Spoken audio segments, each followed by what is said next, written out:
একটা গুরুত্বপূর্ণ কথা বলেছেন, কথা না বলে আমি বলবো একটা বেশ ভয়ঙ্কর রকম অভিযোগ করেছেন। সে অভিযোগটা হলো তিনি বলতে চাচ্ছেন যে হাসিনার আমলে যে সমস্ত বড় বড় ব্যবসায়ীরা নানা ধরনের সুযোগ সুবিধা পেয়েছে ওই সরকারের কাছ থেকে, তারা এখনো এই দেশে বহাল তবিয়তে এবং দাপটের সঙ্গে বিরাজ করছে। এবং কেবল বিরাজ করছে না, তারা সেই সঙ্গে হাসিনা সরকারের সঙ্গে খোদ হাসিনার সঙ্গে যোগাযোগ রক্ষা করছে। হাসিনার অনুগত যে আমলারা সচিবালয়ে আছে তাদের সঙ্গে যোগাযোগ রক্ষা করছে এবং বর্তমানে অন্তর্বর্তীকালীন সরকারকে ব্যর্থ করে দেওয়ার জন্য তারা নানা ধরনের অপপ্রয়াস চালাচ্ছে। এ হলো অভিযোগ। আর তার সঙ্গে আরও একটা অভিযোগ, এটাকে আমি আরও বেশি গুরুতর মনে করি, সেটা হলো এই ব্যবসায়ীদের টিকিয়ে রাখার জন্য, দাপটের সঙ্গে টিকিয়ে রাখার জন্য আমাদের বর্তমানে যে রাজনৈতিক দলগুলো বেশ ক্ষমতাধর রাজনৈতিক দল হিসেবে পরিচিত, সেই দলগুলো নানাভাবে সহায়তা করছে। অভিযোগ কিন্তু দুটো, এবং আমার বিবেচনায় এই দুটো অভিযোগই আমলে নেওয়ার মতো। অলি আহমেদ সাহেব কি বলেছেন আমি আপনাদের একটু বরং পড়েই শোনাই। তিনি বলেছেন যে হাসিনার লোটা বাহিনীর বড় বড় ব্যবসায়ীরা টেলিফোন ব্যবহার করে হাসিনার সঙ্গে কথা বলছেন, ভারতের সঙ্গে কথা বলছেন, আওয়ামী লীগের যারা লোটা বাহিনী সচিবালয়ে আছেন তাদের সঙ্গে কথা বলছেন, বিভিন্ন জায়গায় যারা আত্মগোপনে আছেন তাদের সঙ্গে কথা বলছেন, বিভিন্ন জায়গায় আন্দোলন, গুপ্ত হত্যা, ক্ষতিকর কাজ করার জন্য প্রচেষ্টা চালাচ্ছেন, তারা ধ্বংসাত্মক কাজের পরিকল্পনা করছেন। এটা বেশি আগে না, কিন্তু আজকে সোমবারই উনি মগবাজারে একটা সংবাদ সম্মেলন করেছিলেন সমসাময়িক বিষয়ের উপর, তখন উনি এই কথাগুলি বলেছেন।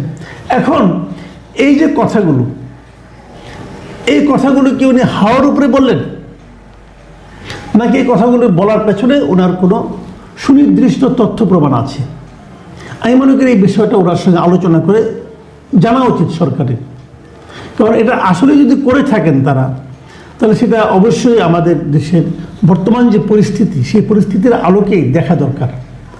এবং উনি আরও যে কথা বলেছেন, যেটা আমি আগেও বলেছি, সেটা আবার বলি, যে ব্যবসায়ীদের ভূমিকাটা বলেছেন উনি।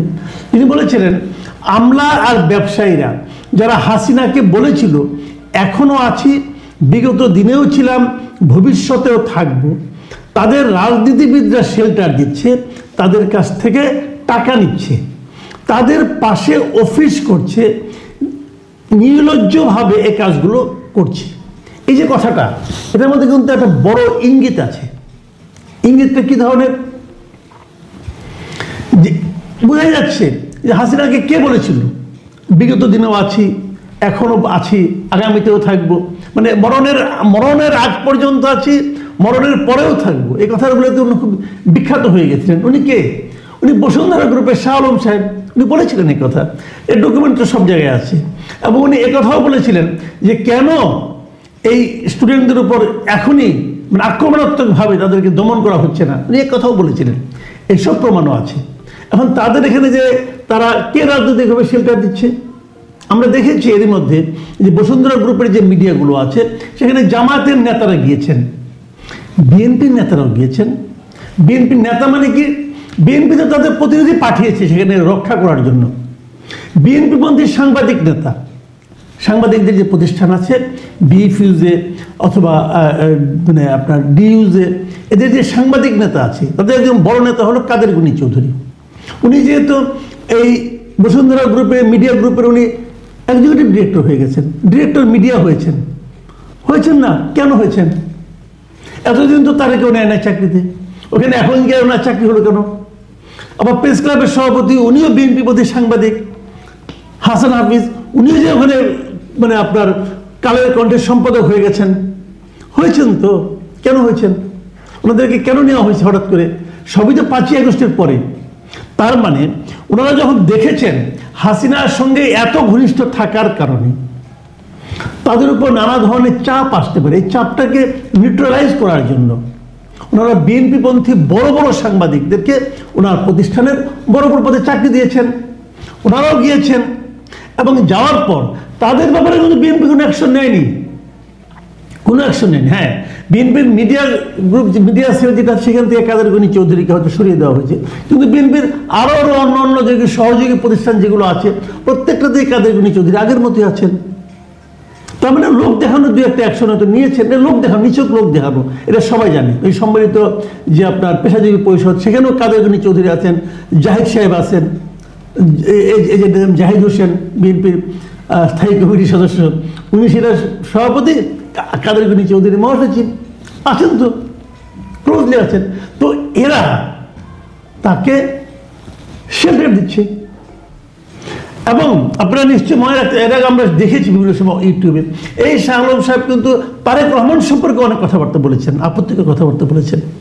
তারপরও বিএনপি এখন তাকে শেল্টার দিচ্ছেন। কেন দিচ্ছেন? কারণটা কি? এই প্রেমটা কোত্থেকে আসে? এই প্রেমের ভিত্তিটা কি? বোঝাই যায় এই প্রেমের ভিত্তি হচ্ছে অর্থ, পরিষ্কার কথা।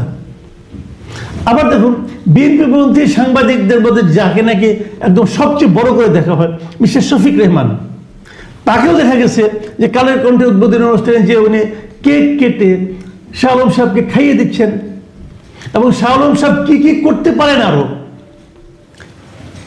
ওনার কাছ থেকে উনি কি কি প্রত্যাশা করেন, কিভাবে ওনার বড় বড় প্রতিষ্ঠান করে ভারতকে মানে আপনার নিউট্রালাইজ করা যায়, এই সমস্ত বাণী উনি এখানে দিয়ে এসেছেন। শফিক রেহমান সাহেব আমার খুবই প্রিয় মানুষ। আমি ওনার এই ভীমরতি প্রাপ্তিক ব্যাপারটা ঠিক বুঝতে পারিনি, কিভাবে ওনার ভীমরতি প্রাপ্তি ঘটলো আমি জানি না, কিন্তু উনি গিয়েছেন। তো তার নাকি উনি দলীয় নির্দেশে গেলেন, তাও আমি বুঝতে পারিনি। তো এই যে বিষয়গুলো, এই কথাটা কিন্তু অলি আহমেদের কথাকে জাস্টিফাই করে। অলি আহমেদ সাহেব আরও বলেছেন যে ব্যবসায়ীরা হাসিনাকে বলেছিল মরার পরেও তার পাশে থাকবেন, এদেরকে শুধু জেলে নিলে হবে না, তাদেরকে আধা ঘন্টা উল্টানোর ব্যবস্থা করে তাদের কাছে লুণ্ঠনের টাকা ফেরত নেওয়ার ব্যবস্থা করতে হবে। যাকে উনি মানে ক্রোধজনিত কারণে বলেছেন। এই ক্রোধটাও আমি মনে করি মানে আনজাস্টিফাইড না, এই ক্রোধটাও স্বাভাবিক, কারণ এরা তো করেছে। আমরা বিভিন্ন সময় দেখেছি যে এর মধ্যে অনেকগুলি ব্যবসায়ী গ্রুপের নাম শুনেছি, নাম শোনার তো দরকার নাই। আমরা তো জানি যে বিগত সরকারের কাছ থেকে সবচেয়ে সুবিধাভোগী গোষ্ঠী কোনগুলো, কোন কোন ব্যবসায়ী গোষ্ঠী। তাদের কারো বিরুদ্ধে এখন পর্যন্ত কোনো অ্যাকশন হয়েছে? এক সালমান রহমান ছাড়া হয়েছে? হয়নি তো। সালমান রহমানকে জেলে নেওয়া হয়েছে, ধরা পড়েছেন, কে দিয়েছে, কীভাবে ধরিয়ে দেওয়া হয়েছে, সেটা তো অন্য হিসাব। এছাড়া আর কার বিরুদ্ধে অ্যাকশন নেওয়া হয়েছে? হয়নি।